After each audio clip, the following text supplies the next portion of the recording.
guys, Dakota here with Kindle the Fire. Just real quickly wanted to share a video with you on how to make a quick snare trap for a squirrel or for rabbits out of just basic snare wire. You can use wire from Walmart in the craft section. You can go to your local Army surplus store and get wire that they offer for snares there.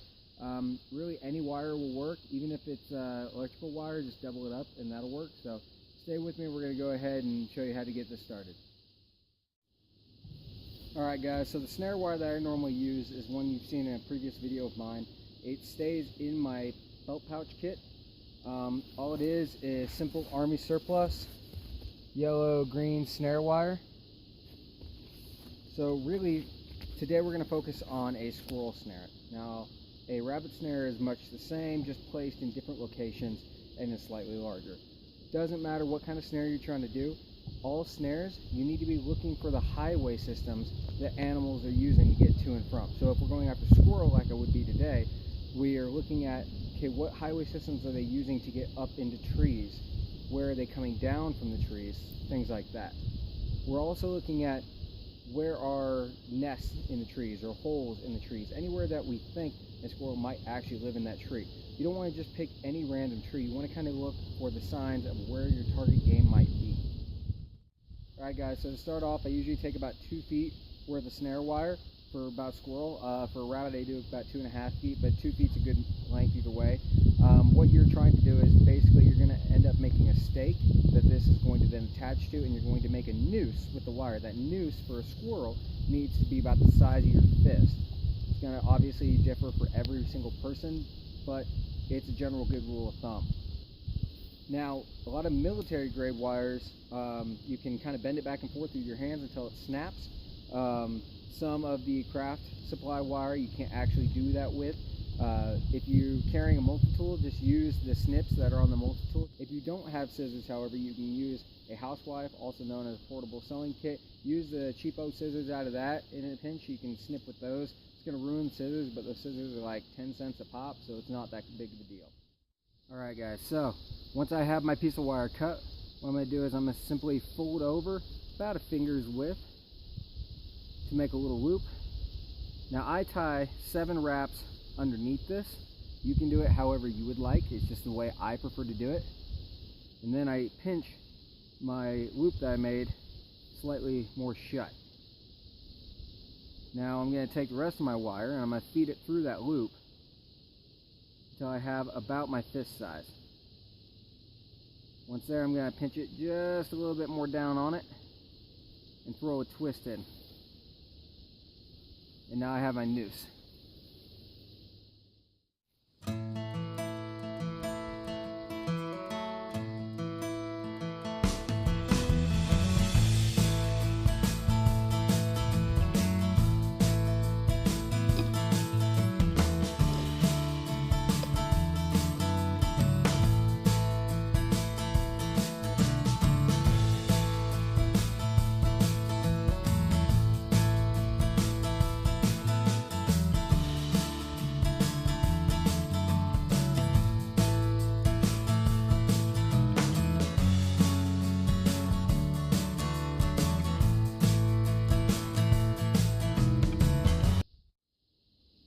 Alright, so once I've made my noose, now I just need to find a stick about 1 foot long, and just over halfway you want to just cut a notch on one side.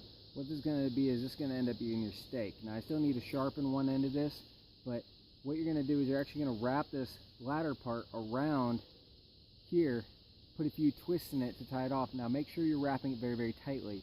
And then you can now take this and you can stake it below a tree that you think might actually have some squirrel activity in it.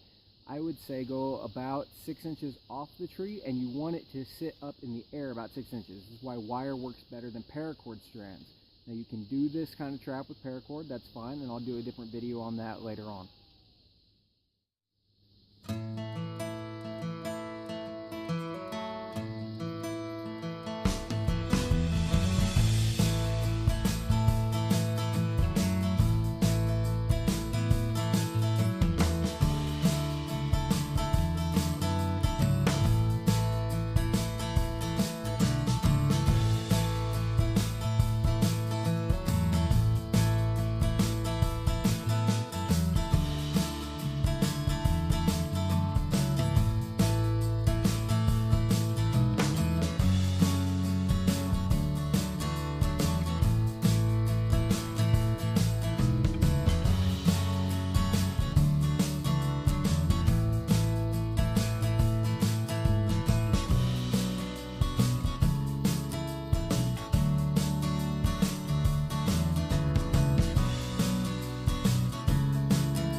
Now guys, if you do catch something, your snare is probably going to be wrecked. That's okay, kind of expected out of snare wire. Usually one snare is one meal if it does catch something, and it's usually toast. If it's not, count your lucky stars, take your snare wire back, or reset your trap right in the same place. It might be a good spot to keep it. Also, please check your snares at least twice a day. Make sure that you're not leaving an animal needlessly suffering in a trap. That's very cruel. That's not humane. Please clean up after your traps too. Don't just be like, oh no, it's raining, it's fine, and then just forget about them. Please, please, please do not leave traps out there without checking on them and without retrieving them. Now, very, very important, guys. One snare is not necessarily one meal. You should set out at least 6 to 8, or as many as you really want, snares to try and better your chances at getting a meal. I would say that you can't really put a number on, if you set out X amount of snares, you can expect to capture this amount of things. It's all trial and error. Trapping is one of those skills that it just takes time to learn, time to find the signs, and time to know an area and get good at it. But I hope this is a skill that you guys would like to practice. I hope this is something that maybe some of you might get interested in. Maybe we'll do a different video series later on trapping. Those of you who surf YouTube a lot, go check out Dave Canterbury's section on trapping.